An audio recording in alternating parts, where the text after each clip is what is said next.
Everyone puts Alaska on their bucket list. Almost nobody actually goes. And the reason is always the same.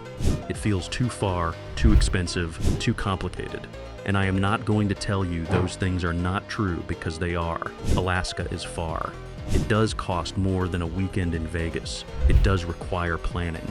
But here is what nobody tells you about the math of Alaska. The scale of what you get in return for that effort is so far beyond any other state in this country that the comparison does not make sense.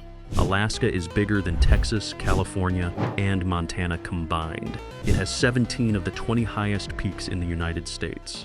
It has more coastline than all other U.S. states combined.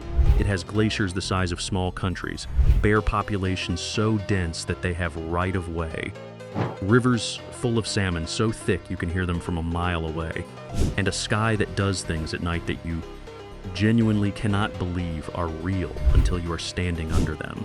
I have been through this state, South Central, Southeast, the interior, the Arctic, and I built the list. 20 places in Alaska that will make you stop making excuses and start making plans. Let's get into it. Number 1, Denali National Park and Denali the mountain. Denali is the highest peak in North America at 20,310 feet, and it rises from a base at roughly 2,000 feet, which means the vertical relief. The actual distance from the surrounding terrain to the summit is greater than that of Everest. When you see it from the road corridor in the park, on one of the roughly 30% of summer days when it is not cloud-covered, the mountain fills a portion of the sky so large that your brain initially refuses to process it as a single object. The one road into Denali National Park is mostly closed to private vehicles. You ride a bus 92 miles into the wilderness, and that bus system produces the finest wildlife viewing accessible by road in Alaska. Grizzly bears on the Sable Pass, caribou herds crossing the road in streams of animals that stop the bus for 20 minutes. Wolves on the tundra below Polychrome Pass, Dall sheep on the ridges above the road. Denali National Park is 6 million acres of subarctic wilderness with one road and a mountain that does not look real from any distance. This is the place that starts the list because nothing else in Alaska hits harder on first contact. Number 2, Kenai Fjords National Park, Seward.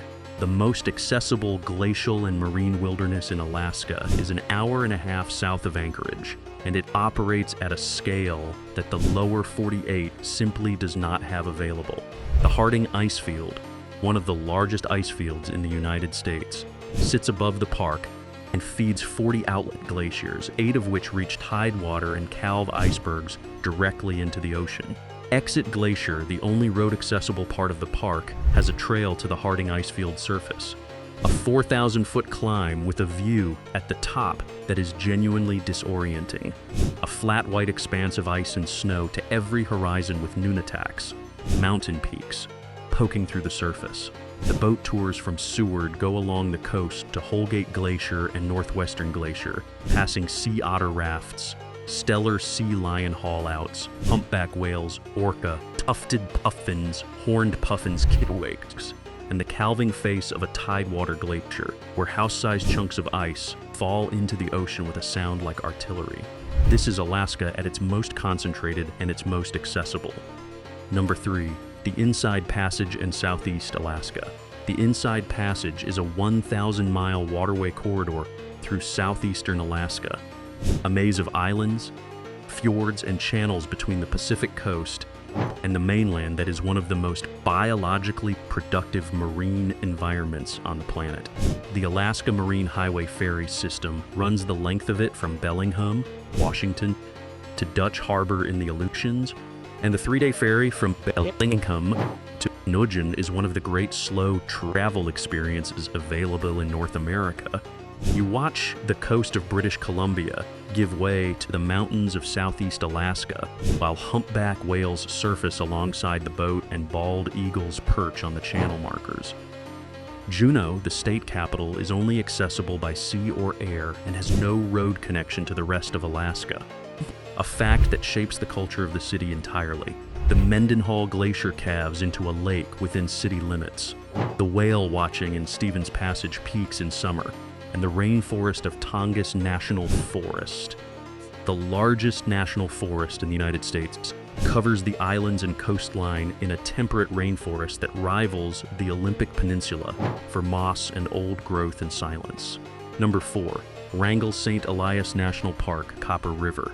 The largest national park in the United States is bigger than Switzerland, and most Americans cannot find it on a map.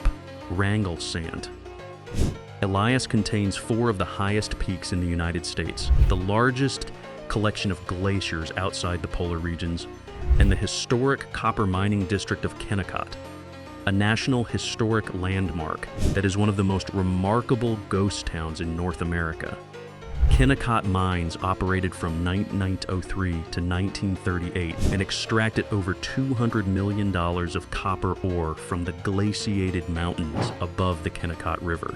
The red and white buildings of the mill town are still standing on the glacial moraine, and the guided tours through the concentrator building, a 14-story structure built directly into the hillside above a glacier, are some of the most extraordinary historic industrial experiences available in Alaska. The McCarthy Road, 60 miles of gravel from the Edgerton Highway to the end of the road at the Kennecott River, is the approach, and it requires a river crossing by footbridge and a walk into town, which preserves Kennecott in a way that road access would have prevented. If you are watching this and you have not subscribed yet, this is the moment. Hit subscribe, smash that like button, and leave a comment below telling me which state or which destination you want this series to cover next. Every comment and every like pushes this video to more people who want exactly this. Hit the bell. Let's keep going. Number 5, Katmai National Park and the brown bears of Brooks Falls, king salmon. Every July and September, the largest concentration of brown bears in Alaska gathers at Brooks Falls on the Brooks River to intercept sockeye salmon running upstream to spawn.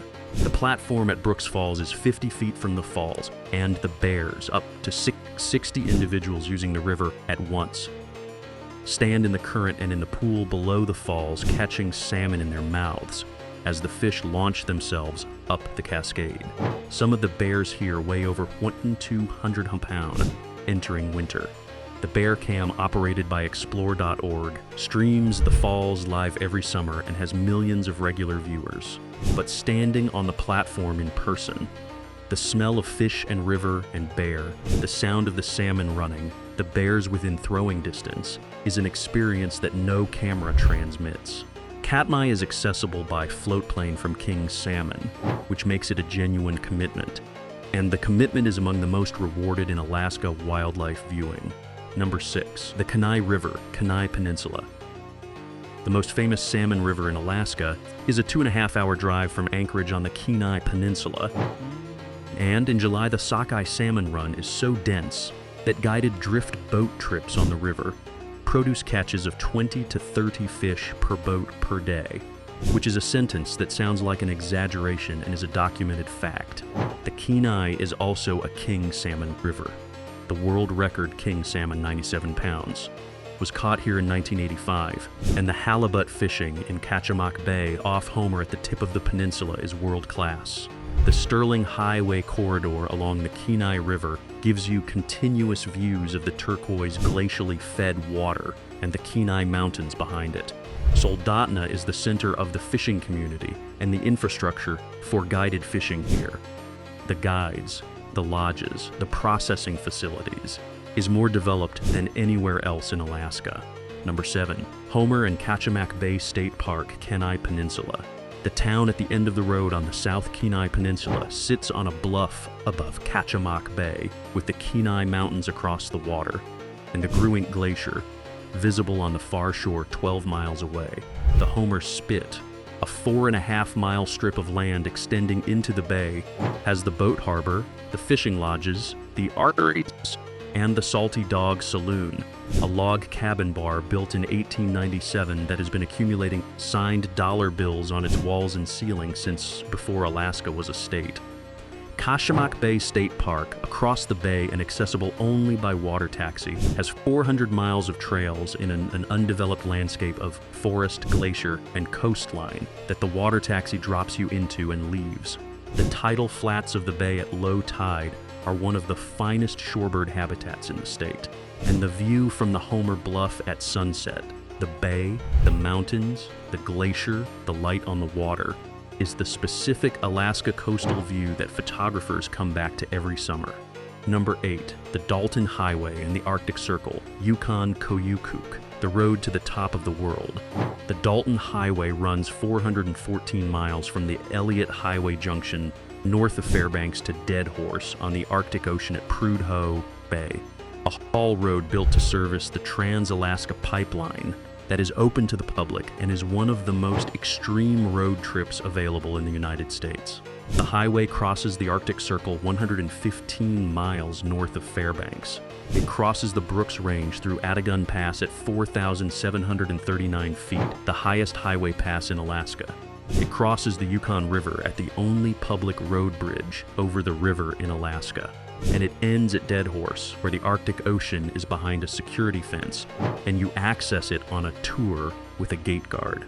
The road is mostly gravel. Services are 240 miles apart in places. Truck traffic from the oil fields is heavy, and pilots stone chips off windshields routinely.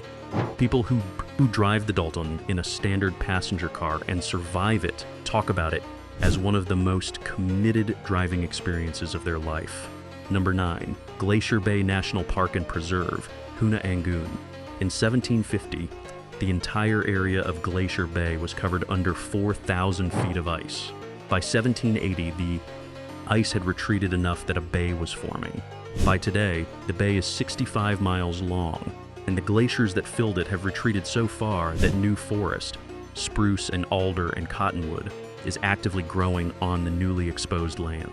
Glacier Bay is one of the finest ongoing studies in glacial retreat and ecological succession on Earth, and the national park preserves both the retreating ice and the advancing forest simultaneously. The park is accessible only by boat or seaplane from Juneau or Gustavus, which limits visitors enough that the bay still feels genuinely wild. The day boats from Bartlett Cove go 65 miles up the bay to the active calving faces of the Grand Pacific and Margaree glaciers, tidewater glaciers that are still moving and still calving, and the wildlife along the route is extraordinary.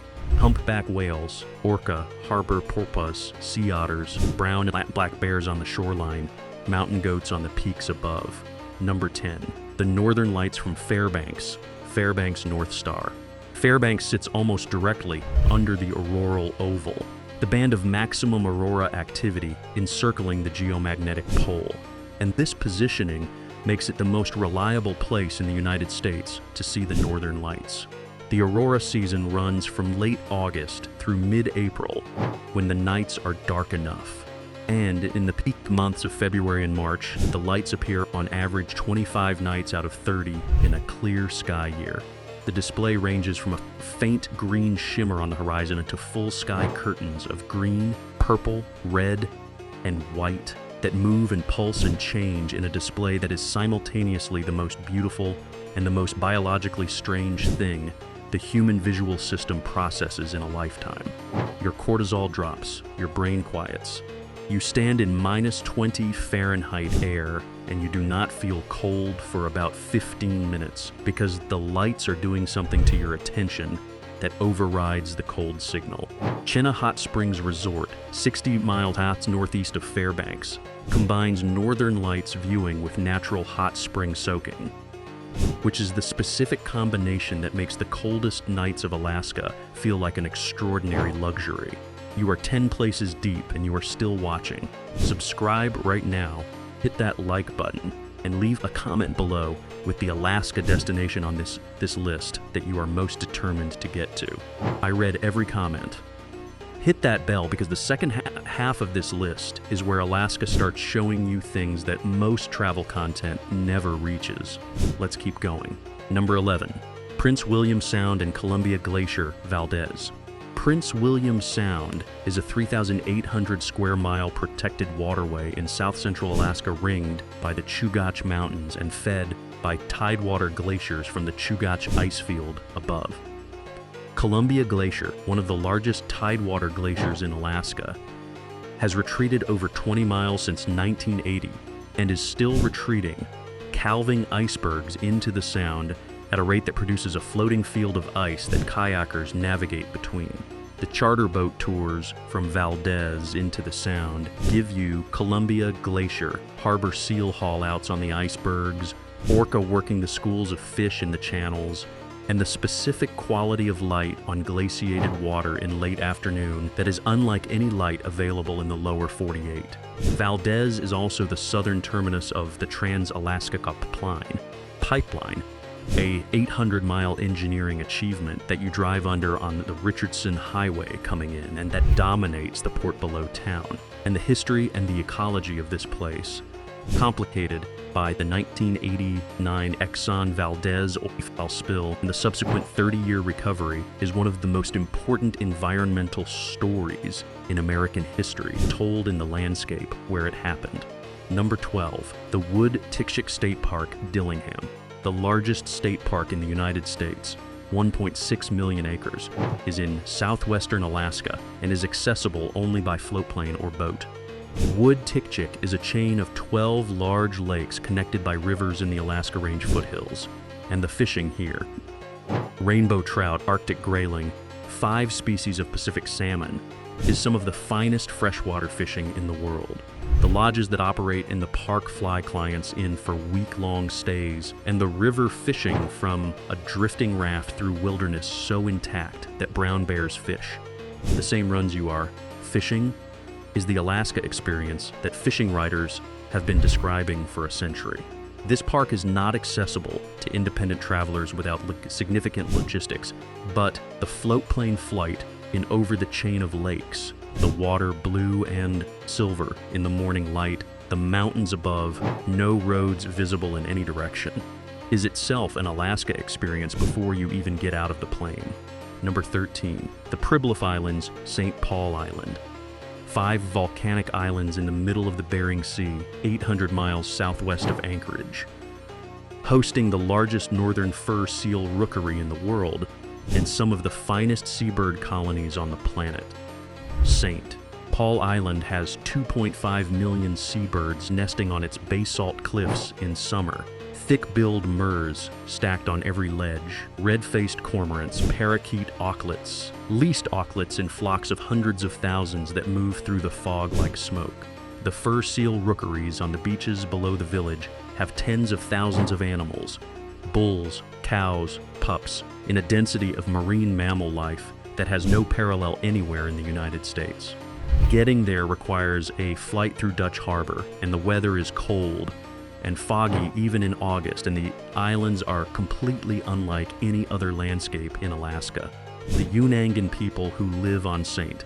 Paul have been here for centuries, and the cultural history of the islands, including the forced relocation of the entire population during World War II, is extraordinary and almost entirely unknown outside of Alaska. Number 14, Kodiak Island, Kodiak. The Emerald Isle of Alaska. Kodiak Island is green in a way that surprises people who expect brown tundra. The maritime climate fed by the North Pacific produces a lush landscape of spruce forest, alder thickets, and open hillside meadows that in summer are covered in wildflowers. The Kodiak brown bear, the largest subspecies of brown bear in the world, with males averaging over 800 pounds, has the entire southern end of the island as protected refuge, and the bear density here, roughly 1 bear per square mile, is among the highest in Alaska. The guided bear viewing at O'Malley River and Carlick Lake puts you with bears in a landscape as intimate as Katmai, but with significantly fewer visitors. Kodiak Town is a real working fishing community, the second largest fishing port in the United States by value, with excellent restaurants serving the freshest seafood in Alaska, and a maritime culture that has nothing to do with tourism and everything to do with fish. Number 15, the Arctic National Wildlife Refuge, North Slope, the most contested piece of land in the United States. The Arctic National Wildlife Refuge is 19 million acres of wilderness on the north slope of Alaska, the coastal plain, the Brooks Range, the river deltas and tundra ponds that constitute the most important onshore denning and calving habitat for the porcupine caribou herd, a population of 200,000 animals that makes an annual migration of over 500 miles, the longest land migration of any terrestrial animal in the world. The refuge is a fly-in wilderness with no roads, no facilities, and no infrastructure of any kind. And visiting it requires float plane access and complete self-sufficiency.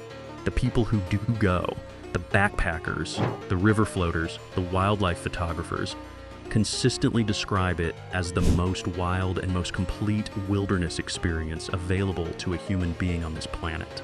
The political history of this refuge, the 50-year fight over oil development on the coastal plain, is one of the defining conservation stories of the American century. Number 16, the Chilkoot Trail, Skagway. In 1897 and 1898, over 100,000 people attempted to reach the Klondike goldfields, and the only legal route through Canada required crossing the Chilkoot Pass, a 3,500-foot climb on a loose scree slope that the Mounties required each person to cross with a year's supply of food, totaling a ton of goods per person transported in relays up a 45-degree grade. The Chilkoot Trail from Dyea, outside Skagway, to Bennett Lake in British Columbia is 33 miles and crosses the pass through terrain that has changed almost nothing since the Stampede. The artifacts left by the stampeders are still there. Stoves, boots, canned goods, tools, preserved by the cold and the alpine environment in a concentration that makes the trail one of the finest open-air historical museums in North America. Parks Canada and the U.S. National Park Service jointly manage the trail, and it requires a permit in 3 to 5 days. The people who do it come back changed by the combination of physical effort and historical weight in a way that no other trail in Alaska produces. Number 17, Sitka and the Sitka National Historical Park. Sitka, the former capital of Russian America, is the most architecturally and culturally layered town in southeast Alaska. Sitka was the center of the Russian-American Company's operations from 1799 to 1867, when Russia sold Alaska to the United States for $7.2 million. The Russian Bishop's House, one of 4 surviving Russian-era buildings in North America, is preserved and interpreted by the National Park Service and gives you the most complete picture available of life in Russian America.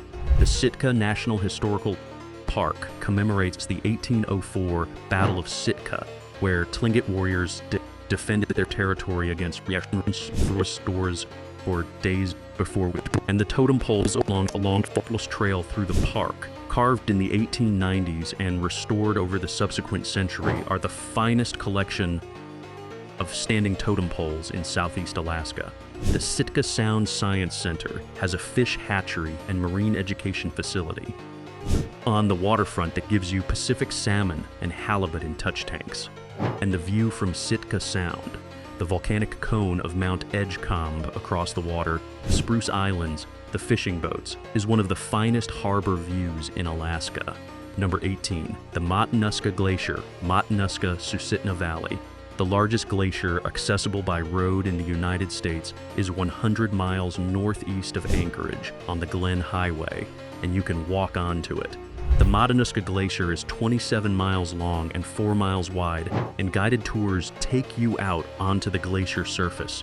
Ice caves, moulins, crevasse fields, rivers running blue through channels in the ice, with crampons and ice axes and guides who have been doing this for years. The approach on the Glen Highway is itself extraordinary. The Matanuska fills the valley ahead of you and grows as you drive toward it until you realize that the white object you thought was a distant peak is actually the near face of an active glacier at valley level. The colony farms of the Matanuska-Susitna Valley, established in the 1930s by the Roosevelt administrations to resettle Depression-era farm families from the Midwest, are visible from the highway, and the giant vegetables grown in the 20-hour summer days are an Alaska agricultural fact that surprises everyone. Number 19. The Denali Highway, Matanuska-Susitna.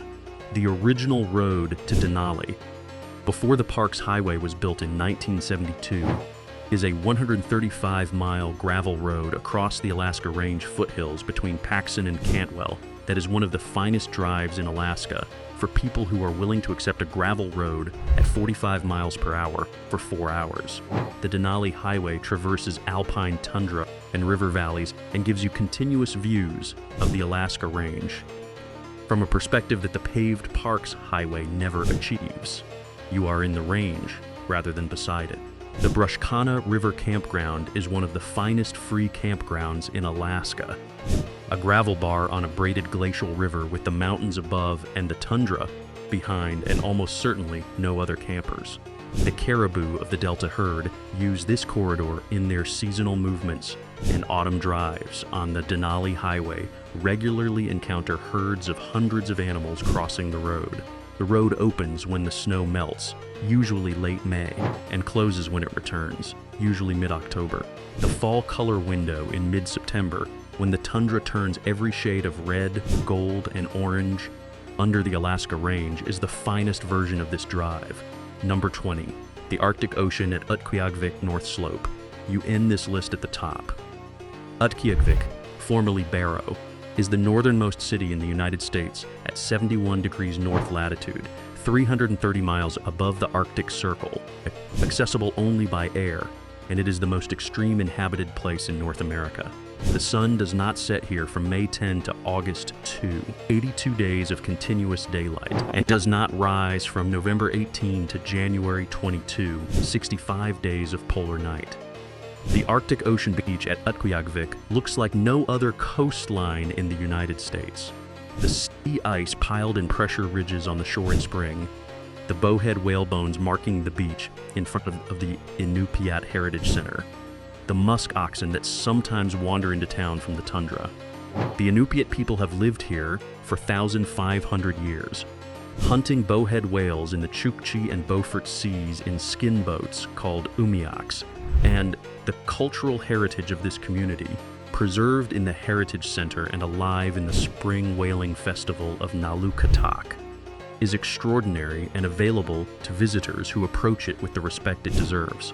You fly in, you stand at the edge of the Arctic Ocean, you look north at open water or pack ice, and understand that there is nothing between you and the North Pole except ocean. That is the end of the country. That is where this list was always going. Here is your assignment. 3 places. Write them in the comments right now. Not the whole list. 3. The ones you are actually going to commit to. That comment is a public commitment, and the psychology of it is real. Write it down, and you are significantly more likely to make it happen. And when you have done your 3, come back and tell me which one changed something. I want to know if the bears at Brooks Falls were everything. I want to know if you saw the northern lights from the hot springs at Chena. I want to know if standing at the Arctic Ocean made the whole trip worth it. These are the stories worth having. If you made it to the end of this video, this channel was made for exactly you. Subscribe right now, smash that like button, drop your 3 pics in the comments, and hit the bell so you do not miss what is coming next. Go watch the next video right here, which covers the 30 best places in Hawaii, because Hawaii is the state that everyone thinks they have figured out after one trip to Waikiki, and the reality of what is on those islands, all of them, not just Oahu, is so far beyond the resort version that this might be the video that finally gets you to book the right trip. I will see you there.